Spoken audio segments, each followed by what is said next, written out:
2.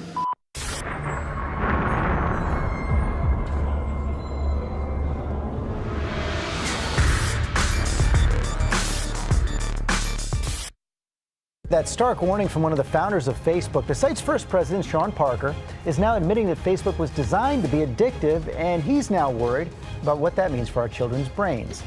ABC's Ariel Reshef is here with the story. Good morning, Ariel. Good morning to you, George. Anyone who uses social media might admit it can be hard to tear yourself away. Now the former head of Facebook says that's exactly what the founders intended. And like the site he helped create, this morning, he has our attention.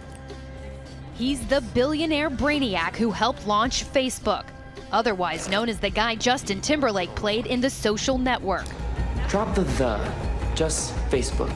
But now, former Facebook president Sean Parker is sounding the alarm about the potentially addictive nature of social media. Like, what is that doing to people's brain? Speaking at an Axios event Wednesday, Parker, who worked with Mark Zuckerberg to develop Facebook, with a bombshell claim, saying the site was intentionally built to hook you. That thought process was all about how do we consume as much of your time and conscious attention as possible. It's a social validation feedback loop because you're exploiting a vulnerability in human psychology. The 38-year-old mogul admits he, along with other pioneers of social media, knew what they were doing. We understood this consciously, and we did it anyway.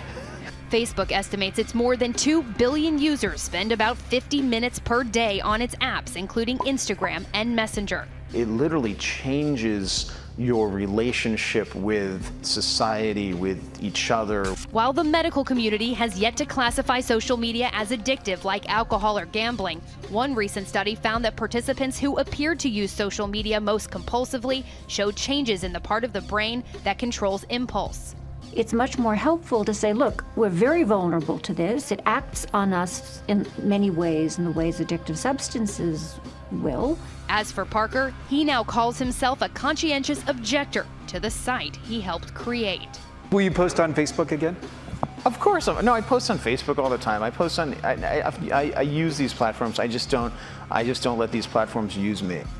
Now, Parker left Facebook in 2005 and now runs his own cancer research institute. He says he's now cut back his social media use because it's too much of a time sink. Irony there. We reached out to Facebook for comment. So far, we have not heard back.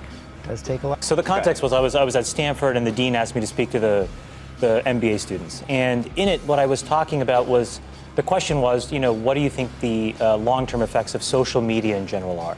And unfortunately, what happened was, I think it's easy to characterize what I said just as a Facebook-specific thing because I worked there and I was a key part of growing it. The reality of what I was... Explain what you said at the time. So what I said was, I think the tools that have been created today are starting to erode the social fabric of how society works. And what I meant by that is the following thing. Today, we live in a world now where it is easy to confuse truth and popularity. And you can use money to amplify whatever you believe and get people to believe that what is popular is now truthful and what is not popular may not be truthful. Joe and I, for example, we've been on the other side of climate for a long time, right? And the reality is now I can take money and I can use that through all of these social media systems that exist to hundreds of millions of people, and I can convince all of Joe's friends and everybody like him of my opinion in very subtle and small ways. And he can do the same to me. We can do that about vaccines. We can do that about bathroom laws. We can do that about Roy Moore. And so I think the question we have to ask ourselves is, how do we live in a world where this is now possible? And so it was about that, but just so I understand, was it because I read and watched parts of what you were talking about. Part of it seemed to me about the ability to pay to manipulate people's thoughts. The other seemed to me to be this sort of ADD society with which the sort of liking and everything else has created this sort of feedback loop that you compared to drugs. We know for a fact that what all of these systems do, every single one, is it exploits our own natural tendencies in human beings to get and want feedback. And that feedback, chemically speaking, is the release of dopamine in your brain.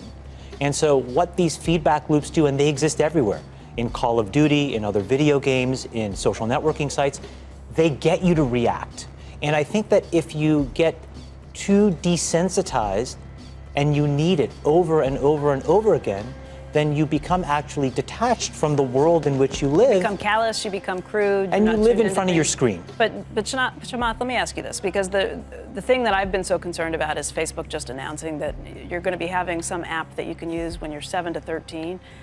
I mean, it's one thing for us to be doing this, but to be hooking your kids on something that you're describing as a dopamine fix at that age, that's crazy. So look, I think in the case of Facebook specifically, I think they have probably done more than any other company, quite honestly, to try to fix it because of all of the companies, and I've seen them all up close. They're the most, frankly, to be very blunt and honest, the best run and the most technically sophisticated. But they're also emailing me if I haven't logged onto Facebook for a while saying, hey, did you see the post from so-and-so? Did you see the post from so-and-so? Trying to lure you back in. And again, we can make those decisions as adults, but as children, that is a different... Well, I think the product, and I don't know it quite honestly in as much detail as I should, but I think the way that that product works, because of privacy laws in the United States, you actually have to get parental permission. The point, though, is, and what you're bringing up is, I think, is the most important thing. We all have never taken a step back and actually asked ourselves, how should we be interacting with these things now, 7 years into it? And what should we be expecting of the internet at large? Look, the reality may be the entire business model of the internet may be fundamentally somewhat broken, right? Because we allow ourselves to get interacted with in ways where we don't necessarily control the medium or the messenger. And we are not putting up any barriers to ever give yourself any downtime for that either. Exactly. And so it may mean that we all collectively need to figure out, not just individuals, but also the companies, also governments, quite honestly, how different business models need to exist so that we can actually divorce ourselves from how this stuff